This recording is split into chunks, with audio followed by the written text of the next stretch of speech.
Many dead bodies wearing lungis are found. They are well trained, have sophisticated weapons. Also, what is the significance of Manipur in Indian geopolitics? That was greatly resented and interpreted by the opposition that it is a de facto separation of the hill and valley. So what could be the role of China, America or Israel in the ongoing Manipur conflict?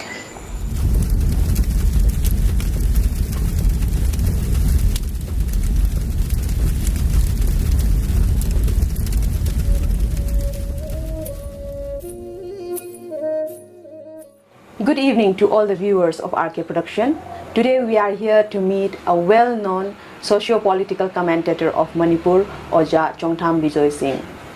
Thank you very much, Oja, for giving us time today. Namaskar. Namaskar.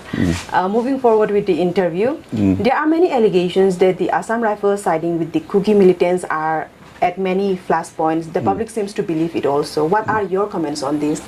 You see, there are lots of allegations against the Assam Rifle or many central forces from the Meiteis community side. At the same time, the Kukis militants, or rather their CSO, has also made a serious allegation against the Assam Rifle for firing on them. In such a situation, you see, there are three parties on the field. One is the Meiteis side, one is the Kukis side, then the Assam Rifle or the central forces. They are the role of the UN peacekeeper at a very small scale. Now, in such a situation, both the fighting parties, they will expect the Assam Rifle or any central forces to side with them and fire upon the other side. Because the Meiteis perceive the Kukis as the enemy, as the villain, whereas the Kukis also sees the Meiteis as the enemy or the villain. An allegation against the Assam Rifle is not only from the Meiteis side. There was a serious allegation by the Kukis groups some days ago against the Assam Rifle for firing on them. Right. And we can imagine the situation. And when both the parties are firing with guns and firing each other, we don't expect the central forces to remain in the middle with rifles, with lathis and other things. Yeah. They definitely have to fire to either side. But so far, luckily, there has not been any serious casualty on both the sides. That shows that the intention of the Assam Rifle or the other central forces are just to keep the fighting parties away from each other. So allegations are there, of course. But there is one serious incident on the 10th of July this month, that some army personnel coming on 3 mini trucks and a gypsy, they are carrying some arms hidden in their trucks. It was intercepted by the women vigilantes, and at a later stage, the police also were involved in checking their trucks. It was discovered that the army personnel were carrying lots of arms with ammunition hidden under a tarpaulin. And the explanation was that reinforcement has arrived in their camp and the weapons are for them. That is, which is very untrue. When in any army camp reinforcement arrives, it comes with full equipment. So why should they carry the equipment separately? And moreover, the officers, they were contradicting each other. One of them said that the weapons were brought from Limako. The other one said that they were coming from the airport. Such kind of things, adds to the belief that central forces or Assam Rifle or whoever it is, they're aiding the Kukis militants in their present fight. Right, so somewhere these rumors or the people believe somewhere it could be true. But not all Assam Rifles we can blame, but some of them are getting into such malpractice. What I said is that the allegation we Meiteis are making against the Assam Rifle, the same allegations are also being made by the Kukis. Yes. That is what I said.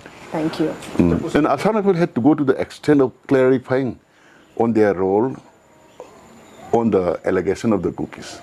Right, that is very much required in such a scenario. Also, what could be the role of China, America or Israel in the ongoing Manipur conflict? That is a very difficult question for me to answer. But whatever I collect from the local newspaper, as published on the 19th June, I understand that from the FIU report, that is Financial Intelligence Unit, which is under the Finance Ministry. It has brought out a report that huge sum of money is being transferred into Manipur in a very unnatural way.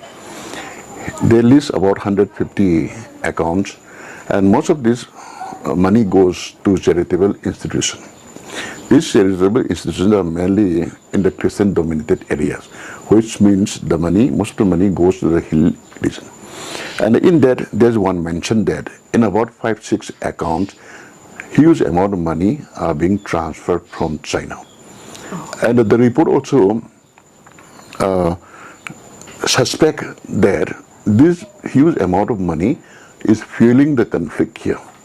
But one question is that, what is the interest of China sending so much money into the state, and to whom? Who is the recipient? FIU says that they are investigating the accounts, but the result is not out yet. And this huge inflow of money started from somewhere January early to February. They have limited the inflow of cash to the limit of only 20 lakhs. 20 lakhs is a huge sum for us. But sorry for interruption, but China is not that much religious country also themselves. that is what I am saying. So Western Christian country may be sending money in the form of charity or something like that, or for relief materials. But what is the interest of China sending so much money into the state? Yes. And the FIU has put the limit at 20 lakhs, which means that earlier the transaction or inflow was in crores, in huge amount. The exact amount is not available to us, but it is a point to worry about. That is the interest of China, or we can say China is interested in Manipur. That much we know. Secondly, the recent statement of the American US ambassador that they are willing to help in the problem in Manipur, but what kind of help he can offer? The security forces of the country is doing their own job here enough, more than sufficient? Or is the United States interested in supplying relief materials to the relief camps? That is not really required. The state population is doing that more than enough. Yes. But in such a matter, we must learn to read between the lines. No other country has made such an offer. It is not usual also in the internal affairs of the country. The American interest, I suspect, is that if China is going to open a new front in this area, America will be there to counter it. That is their policy against China. Wherever China opens a new front somewhere, now they have not started a war with China, but whatever move China is making, they are countering it everywhere and anytime. We have seen in the South China Sea regarding China's aggressive stance on Taiwan, Japan, South Korea, and also in Philippines, Vietnam. Yes. So we also, as a thinking person, think that China is interested in Manipur. They are trying. Their interest is not business. They are trying possibly to open a military flashpoint of front which involves Manipur. America sees it, and they also want to take, or rather say in advance, that we'll be there to counter you. That is the message, I believe. Big possibilities are there. This is within the limit of possibility. America trying to counter the China if they open a front here. Front means military front. Yes. Also, what is the significance of Manipur in Indian geopolitics? Manipur Valley and Manipur as a whole is a very strategic spot on Indian geopolitics, because for any invader from the east, Manipur Valley is the gateway to India. This we have seen in the Second World War and in earlier war along with the Burmese Ava also. In the Second World War, Japanese desperately tried to capture Imphal Valley. The British also brought up all the available forces right from Guwahati, Tezpur, Assam. They didn't leave any force there. The British general who was commanding here, he said that if we have to defend India, we must defend at Imphal. So we have seen very fierce, one of the most biggest battlefield in the Imphal Valley. Ultimately, you see the Battle of Kohima, where in one day 30,000 allied troops were killed. It was considered one of the biggest battle, biggest casualty in a single day. There was to cut off Imphal, their men. But the main target of the Japanese was to capture Imphal, regroup here, rest here for some days, then advance to the rest of the country. From Imphal, you see, any enemy can advance in many directions. One through the National Highway 2 or National Highway 37, or there are other routes also. Main point is to defend Imphal or to take Imphal for the invaders.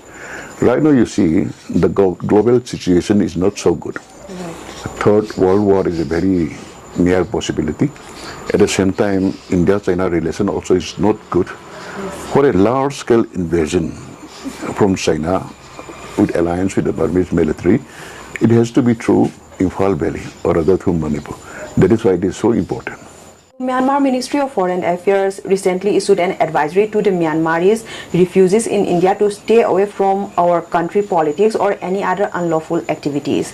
Could we say that Myanmar already sensed the involvement of their citizens in this current ongoing conflict?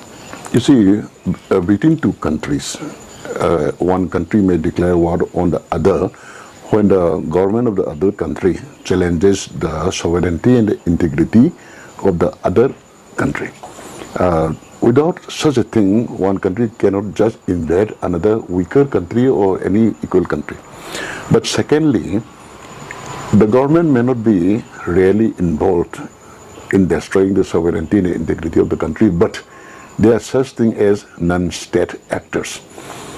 If the activity is such that it threatens the sovereignty and integrity of another country, and their own government is not trying to stop them, in such a situation, the country has a right to declare war on the country where those non-state actors come from. This frequently happens in the India-Pakistan border, and especially in the Kashmir region. In the Pulwama area, 40 CRPF Jawans were killed by a suicide bomber. India take it as an act of war. It was not done by the Pakistani government, but their own non-state actor who is actually supported by the Pakistani government. So India also took appropriate military action by crossing the line of border and bombing the terrorist hideout in many places. So in this situation, this kind of advisory are not given out in normal times. It shows that the Burmese government, they are aware that their citizens inside India, especially in Manipur, they are indulging in such activities which will anger India.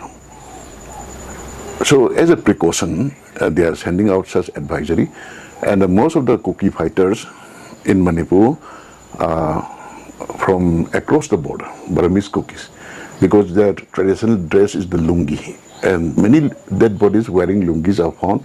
They are well trained, have sophisticated weapons, and to this extent, a retired Lieutenant General in Manipur, General Ellen Singh, he has tweeted that, this is some days ago, almost a month, he has tweeted that 300 lungi-clad Burmese, well-trained Burmese, are causing mayhem in Serau and the Sugnu area. And the ferocity of that attack is such that the Indian security forces were really bewildered. That is what his tweet said. That confirms that kind of things may be either worrying the Burmese government or the troops. The huge number of troops brought in into Manipur are mostly in the border area with neighboring Burma.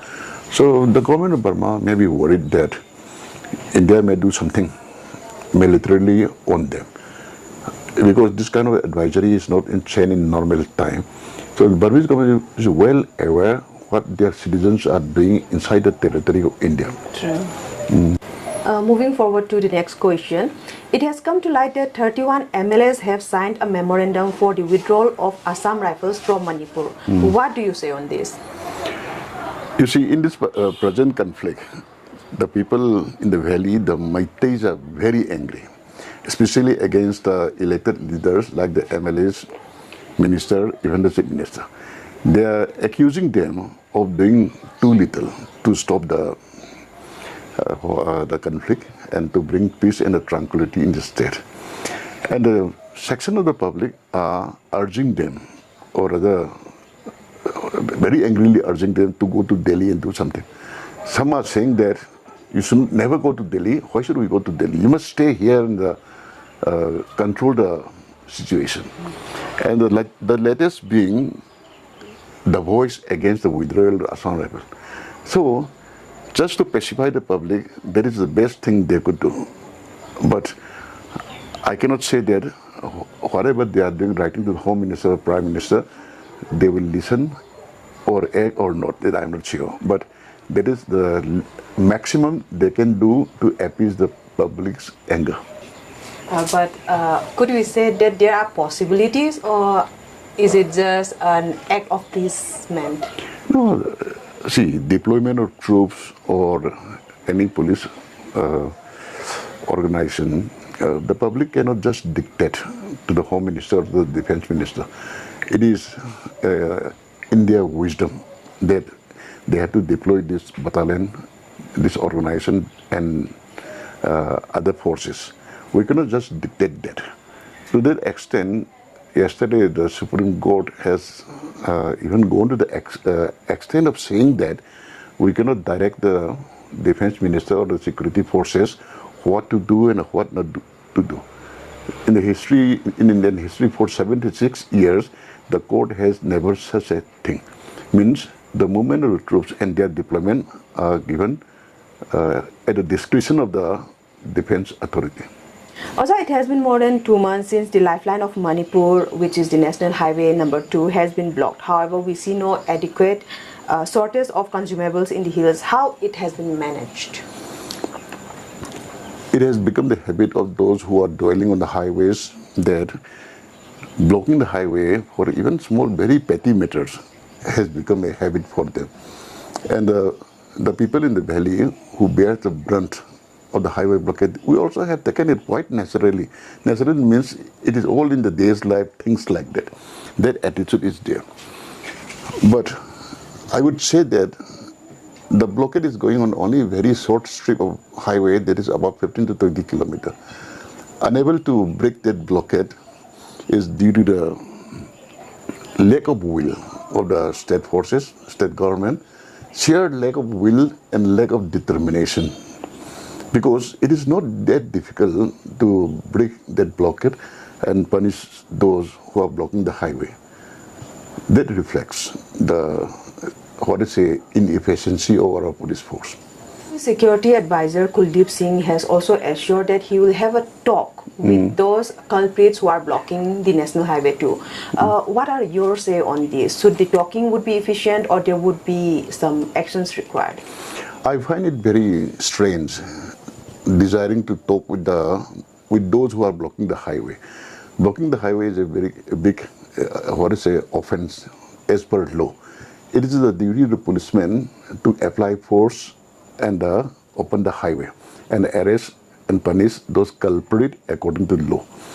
Policemen talking with the culprits, the lawbreaker, is very unusual. It should be done by the politicians or by any social worker.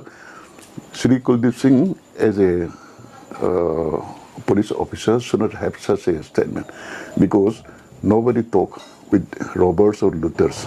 First we arrest them, or later on we may talk with them to come to their senses after getting punished. That's a different thing. And Kuldeep Singh is taking the role of a politician or social worker, not a police officer. Born and brought up in Manipur since our childhood, as you have already mentioned, it's been very often that the blockage of highways and these things for even petty issues has been taking places very often, to say true. Had it been in any other states or the border states of India, could they have been enjoying so much of liberties that they have on our national highways? You see, I have never seen such thing as blocking the highway for prolonged period in any other state in the country. On the other hand, sometimes political parties, they organize rail, ROCO, agitation and all this thing. This lasts only for a few hours, not even a single day.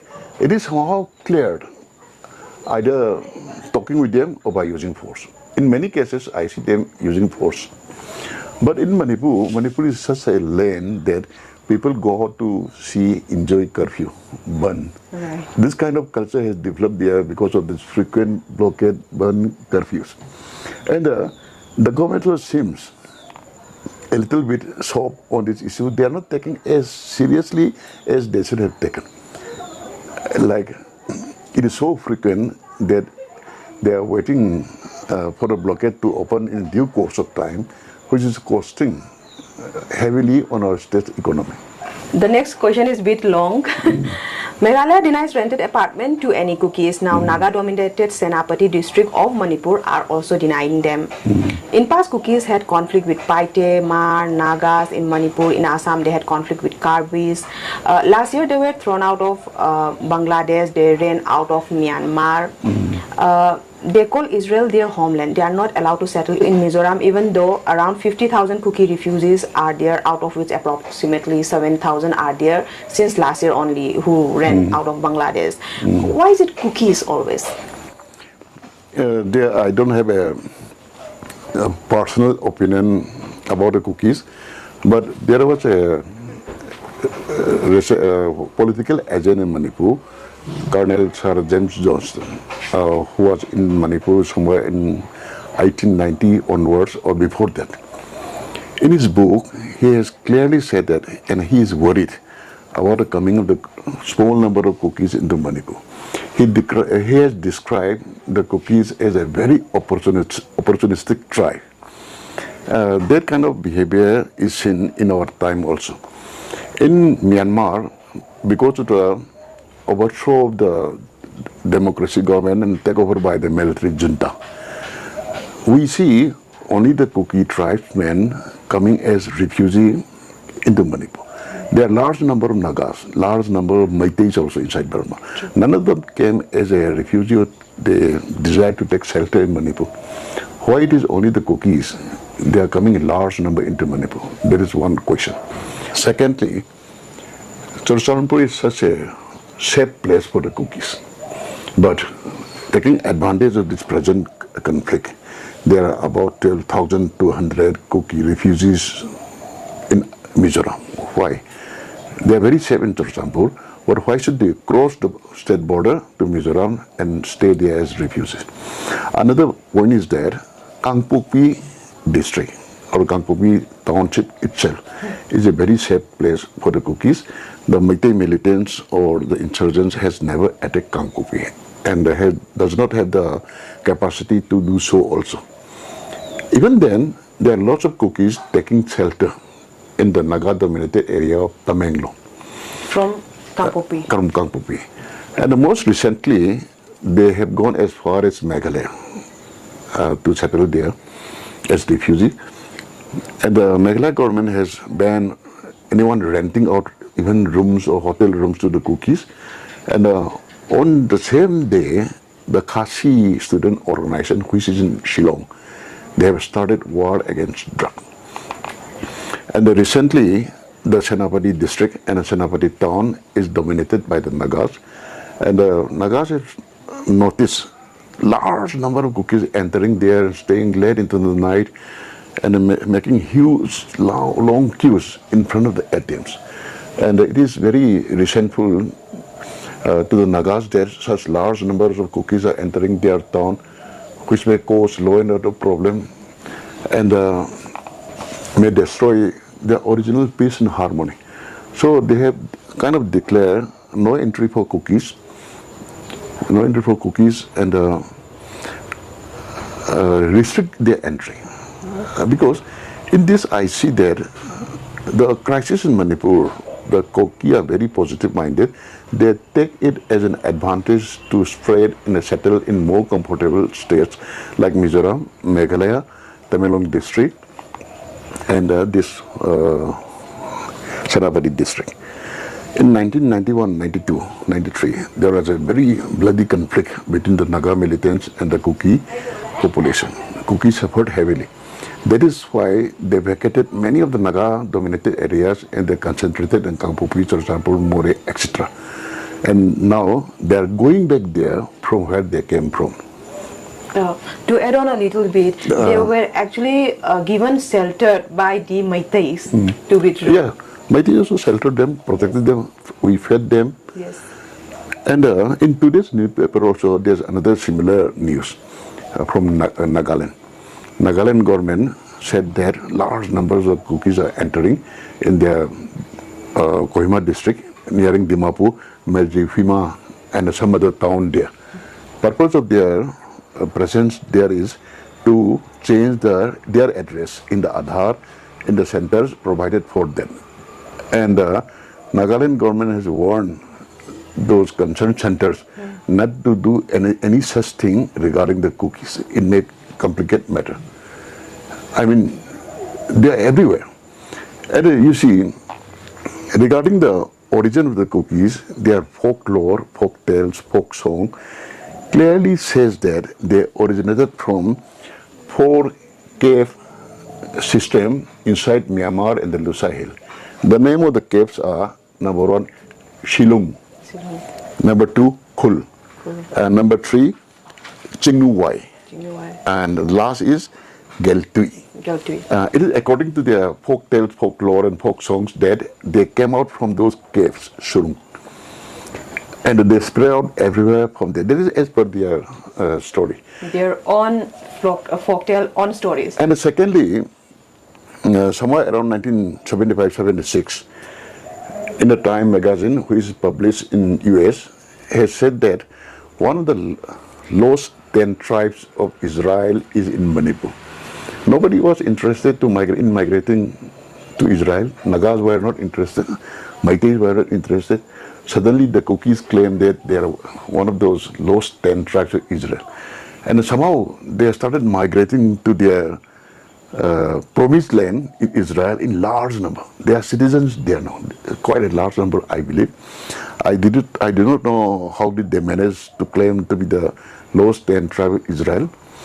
And one important question we must ask the Kukis is that there are so many tribes in Manipur.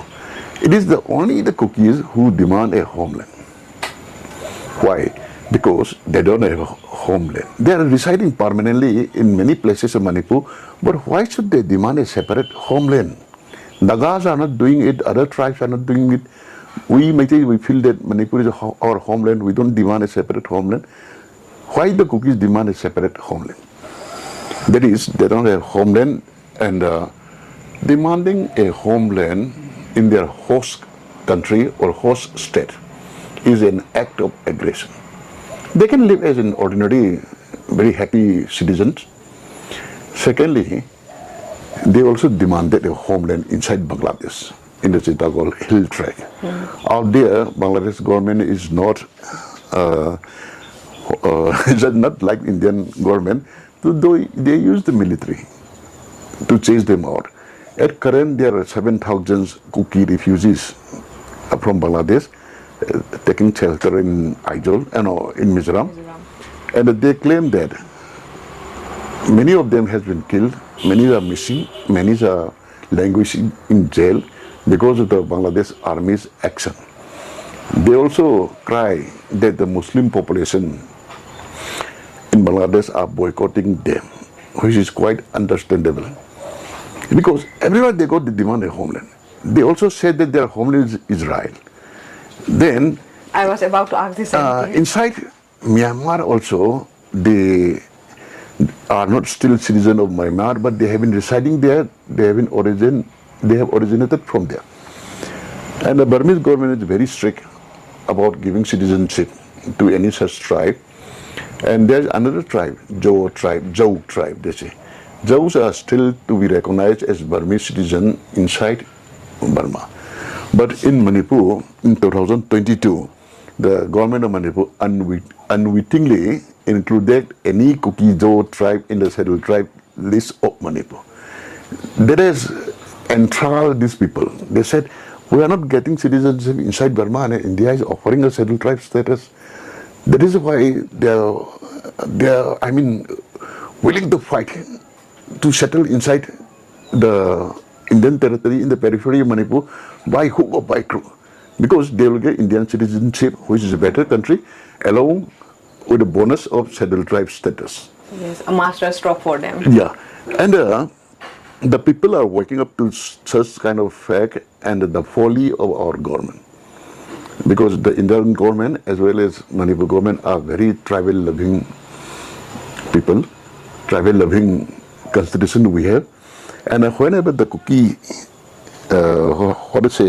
try to get support from others, they always use the word all tribal land. But they are not ordinary tribal. They are very dangerous tribals. And not Indian also, many of them. And the government of India should understand this. And in the 3rd May rally about tribal solidarity, they said all tribal. There are many tribals in Manipur, Nagas mostly, they are the largest number, Kukis are there, smaller tribes are there. They started as a all tribal rally, but with a hidden agenda inside it. Nagas soon realized that on that day, in the second half of the day, by the afternoon, Naga withdrew from that rally. They noticed the hidden agenda of the Kukis, and later on, all the things happened that should not have happened. They burning houses, killing. Late, but they sensed it, so they left. Yeah, and still now, in one instance, I have noticed one Naga body saying that they are warning the Kuki not to use the word all tribal. Yes. Speak only for yourself. Don't bring us in. Don't try to drag us in this conflict. Naga has very, unequivocally stated. Also, initially the anger and agitation of the Kukis were against the Honorable CM of Manipur, Sri Nongthombam Biren Singh. He was even named anti-Kuki chief minister. And suddenly, out of nowhere, there is aggression turned towards the Meiteis civilians in the area. Why do you think it happened? There is a very sorry part of the whole incident. On the 27th of April, the same was to inaugurate one open gym in Chorchanpur. Along with, he was supposed to be present in the anniversary of the local MLA, Sri Ellen Kokte, retired GP, at the Sadhavana Mandap there. In the night before that, angry mob came out and burned all the equipment, furniture of the open gym, along with all the furniture in the mountain. There was heavy clashes between the police and the agitators. Around 21 of them were arrested. The CM also subsequently cancelled the trip, whole program. And next day, the DGP, the then DGP, Sri P. Dongal, met all the CSO of that area district along with the SP and the DC. If I'm not wrong, Oja, P. Dongal is also a Kuki himself. He is a Kuki, but we don't see him as a Kuki. He's a respectable police officer and IPS officer, very upright. But he made a mistake. Listening to the CSO demand for calm and peace, he withdrew the whole Manipur Police Commando, who are mainly Meiteis, from Chorchanpur district, and they located them at Bishnupur, which is around 40 kilometers away. The intention of the Kuki CSO demanding the withdrawal commands were opened later on. Earlier part of the agitation was anti-Biren. They called Biren anti-Kuki for his certain policy. But suddenly, on that 27, 28, 29, their agitationists, they burned down the forest office, they burned down 3 cars, arson started that time only. Then suddenly on the 3rd May, on which the Honorable Vice President of India was visiting Manipur, they organized this solidarity rally. Suddenly, all their, anger turned on the Meitei population who were residing in their areas. From being anti-Biren, they suddenly became anti-Meitei. That was very unexpected. The Meiteis were not prepared. Before that, the CM also has given out a statement that everything is under control in Chorchanpur. Peace has been restored. True.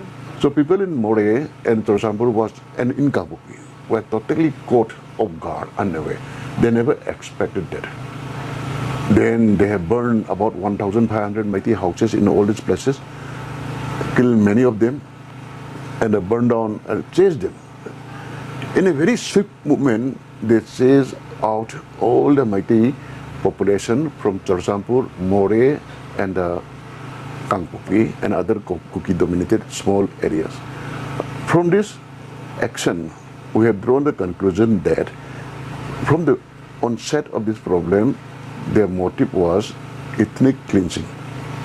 India supposedly, dominated they were dream about their homeland. So they want to make their homeland very clean and only for the Kukis. That is a pre-planned desire of the Kukis. That was exposed by this fact. Secondly, if the police commandos who had dominated Meitei were still in Chorsampur, they could not have done such an act, such an inhuman act on the Meitei population. Because the Meitei commandos could have easily controlled the Kuki arsonists. But the question is, why did Sri P. Dongel unwittingly withdrew the Meitei commandos, or was he hand in glove with those arsonists? This question will still remain until the inquiry is over. That is a very unfortunate decision on his part to withdraw the Meitei commandos from the Chorsampur town. India is said to be a secular country, and Manipur sees a very beautiful combination of all the religions within its state, within its boundary. So how come this based on the basis of the religion or on the basis of ethnicity? Why do you think this spark erupted? How did the spark erupt was already in the mind of the Kuki extremists. That is what I just said. Without warning, they turned on the population instead of turning against the government. Then on that day, they burned down about 7 temples, Meitei temples in Chorsampur. Meitei has their own sacred 7-color flag in every temple. They trample on that. It was viral on the social media. And it was in April only? It was in April, before May. Yes. Saying that the dormant Meitei spirit, or rather, Meitei was very peaceful at the time. We respected all religion. Then suddenly after seeing that, on the 4th May, that is one day after the 3rd May, the Meitei people retaliated in the valley. More than 250 churches were burned down in one day. There is a very, fearsome dimension on this part. In normal time, burning down a single church by the Meiteis would have caused hue and cry across the globe. Yes. But because of the action, the reaction was seen as justified. And among these 250 churches, there were about 150 Meitei churches. There is a sizable number of Meitei Christians in Manipur. 150 Meitei churches were also burned down along with the Kuki churches. In this thing, we can conclude that from the Meitei side, it was non or ethnic or religious line. It was a kind of senseless, retaliation. I won't say senseless, reasonable retaliation or understandable retaliation. And some days before that, there is one Meitei pastor, Pastor Ramanda. He was spreading all kind of malicious lies about the Meitei way of worship, this, that, and he was also arrested by the police. Yes, and not only Meitei, even Meitei Pangas also. All the Manipuri, Meitei Muslim, Meitei Hindus, Meitei linings, he was ridiculing each and every one of them on his Facebook page, and everybody was angry. Even our king said that he will be skinned alive. He even went to the extent of saying that. He was so angry. Then the government arrested him and somehow he got released. But that also reflected in the burning of these 150 Meitei churches. Because normally Meitei people are God-fearing people. They fear God. They fear any damage to any place of worship will make the gods angry. It may be my religion or other religion. We respect them, but that respect has been thrown out during this 4th May arson in the Imphal Valley, and the loss was huge. But the question is, who started attacking places of worship? The Kukis started in Churchampo. Oja, what do you think about the Kuki militants who are under suspension of operations right now in Manipur? Many intellectuals and others, they have stated that in the present situation, one of the factors is shifting of the Golden Triangle inside Manipur. In the Golden Triangle itself, due to pressure from the respective governments, they cannot freely plant poppies, manufacture drugs, and they supply drugs to the whole world. Just imagine the amount of money that is involved in that. And the countries surrounding the Golden Triangle, that is Myanmar, Thailand, and their marketplace is Singapore, Laos. This government started giving death sentence to anyone relating to this drug manufacture and the drug trade. So they shifted the Golden Triangle into Manipur. And in the original Golden Triangle, all these drug lords, they have their own large and powerful private armies. They replicated the same thing when they shifted inside Manipur.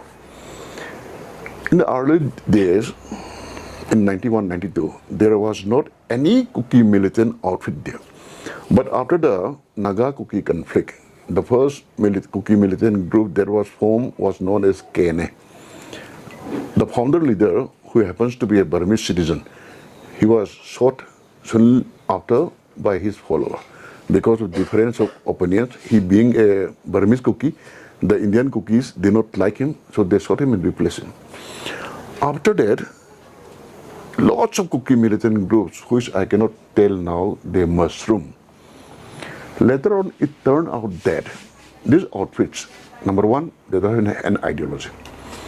Any insurgent group in Manipur has some ideology of one or the other. For example, the NSNI, powerful militant group, insurgent, they say Nagaland for Christ. They subscribe to socialism. And in Manipur, some of them are Marxist-Leninists, some are Maoists. Like that, they have some ideology of some sort, and they have a political agenda, social agenda, how they like our society to be. Some of them like socialism, some extreme nationalists. They have some kind of political agenda as well as an ideology. Whereas in the Kuki militants, I don't see any ideology.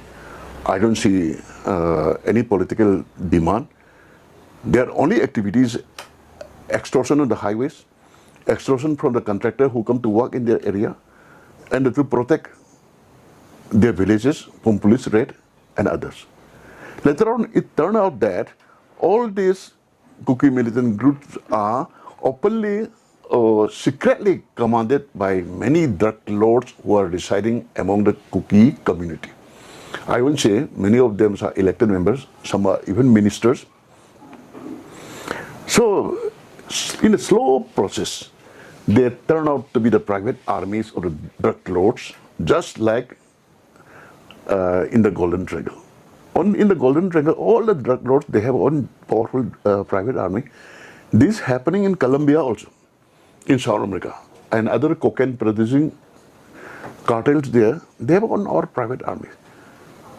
So I will openly say that the so-called Kuki militants, and who are under the signatory of the suspension operations too, or who are outside that, they are nothing but private army of the drug lords in Manipur and in Myanmar. And India was unwittingly drawn into an agreement with them by signing the suspension operation with these groups. They are not insurgents or militants.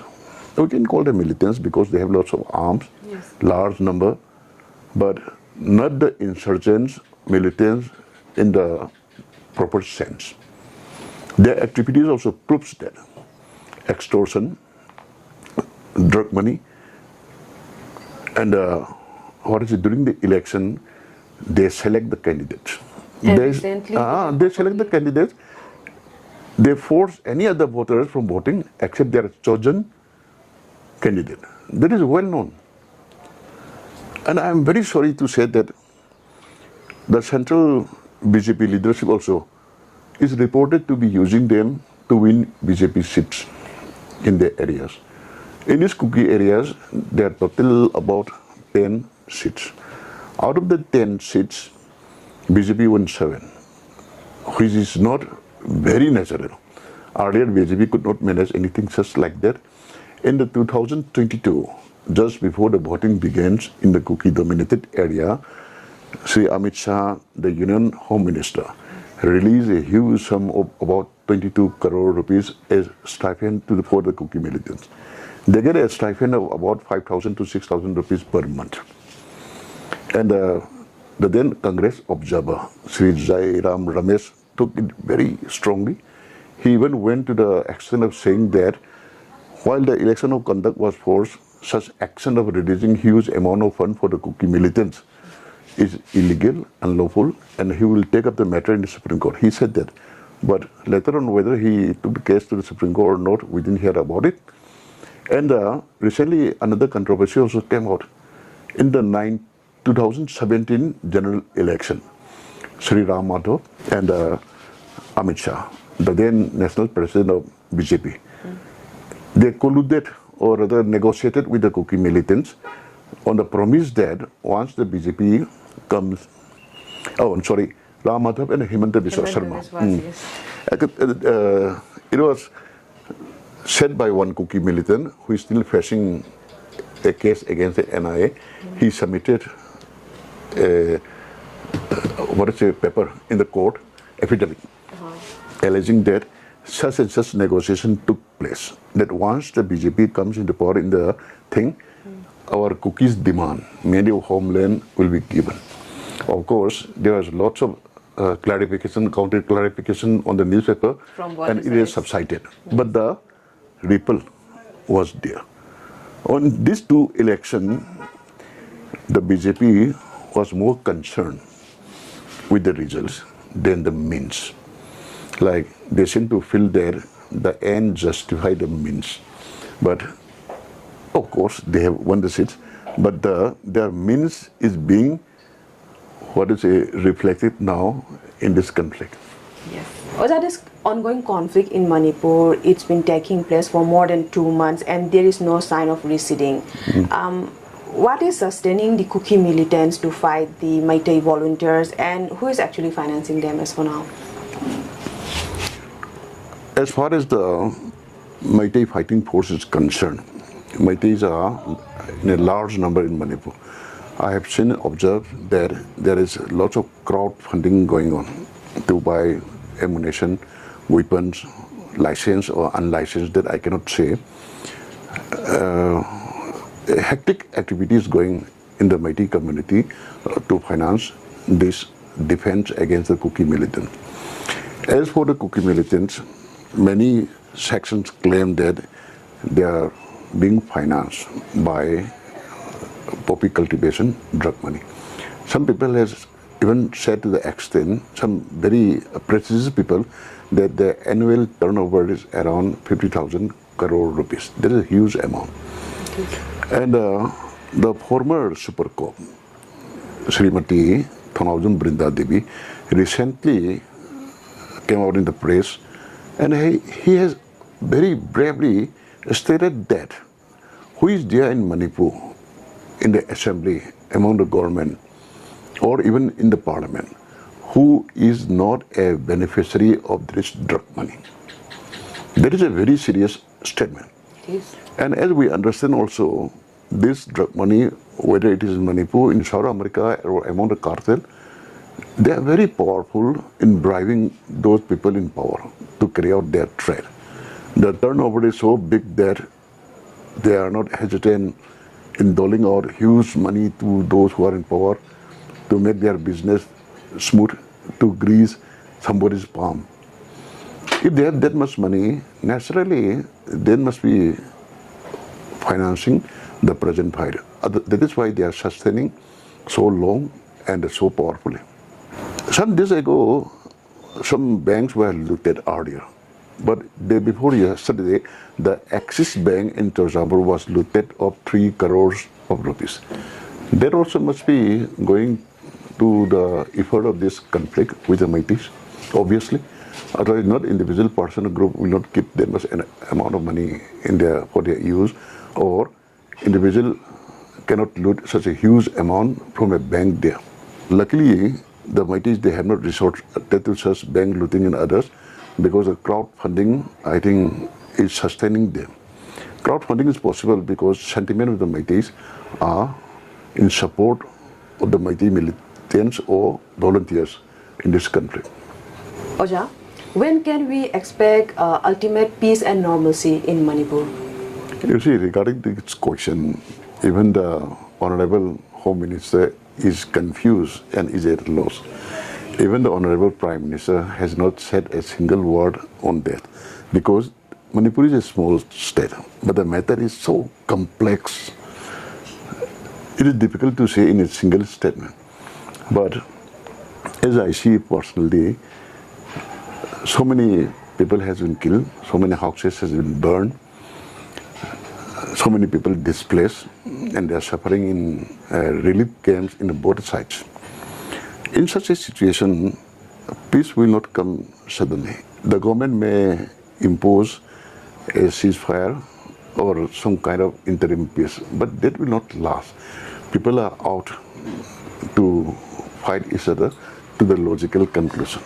I am not encouraging a fight among these to continue, but both sides feels that final peace will come when the enemy is totally defeated and destroyed. Both sides want unconditional surrender of either one of them. The Meiteis want the unconditional surrender of the Kukis. The Kukis also must be wanting the same thing. This happened in the old wars. You see, Second World War was fought among all the civilized Western countries. Japan, it took 5 years to bring the final peace after the defeat of the Axis power and the unconditional surrender of the Axis power, including Japan, after 2 atomic bombs in Hiroshima and Nagasaki. That time also there was League of Nations, a peacekeeper of the globe. Even now also we have UNO and other peacekeeping forces, but once war fighting breaks out, when lives are lost, when people are displaced, the peace, normalcy, everything won, but that cannot be fixed in a magic way immediately. Meiteis, as a Meitei, I feel that the Meitei volunteers or militants or what do you say, the fighters, they are, very buoyant at this moment that they will defeat the Kukis finally, however long it takes. The Kuki from the certain hand also I see that they will continue fight, they will give their lives until they get a separate homeland, separate administration. So none of these two communities are nowhere near about their goals. There may be some interim peace for a few days, but it will not last. We have seen there the governor, the Honorable Hijam, they compose a peace committee. The next day it all break out. There the government also make a mistake. Peace committee should come later on. Ceasefire committee should be in front. They have put the cart before the horse. That is why the peace committee was not successful. You see, and the state government is desperately trying to show that there is some normalcy, peace has come by opening schools, shortening the curfew period, so and so. But while opening the schools, 96 schools remain unopened. But the classes in other schools is open. This is not proper. Why the 96 schools fail to open is simply because they are in the periphery of the Imphal Valley. And the central paramilitary forces are residing there at the moment. They are not vacating the schools. Even in the Imphal city, the law college is being occupied central paramilitary forces. But the state government is desperately trying to show for some political reason that state is improving. But I don't see any improvement. I see the potential to flare up the fight in a more ferocious way. People are rearming themselves, strengthening themselves, recruiting, training. At this very moment, as I learned from many friends on the field, that The Meiteis also are gearing up for more fight until it comes to a logical conclusion. They are training themselves, buying arms, doing training and all kinds of things. And from the Kukis side also we see there in the rally that is 2 days ago that they are willing to sacrifice their lives until they get their separate homeland. In such kind of moods on both sides, peace and harmony will not come very soon. That is not what I want, but what is written on the wall based on the facts in the field. Also, what are the possibilities of the Kukis having their separate administration, the demand which they are right now demanding?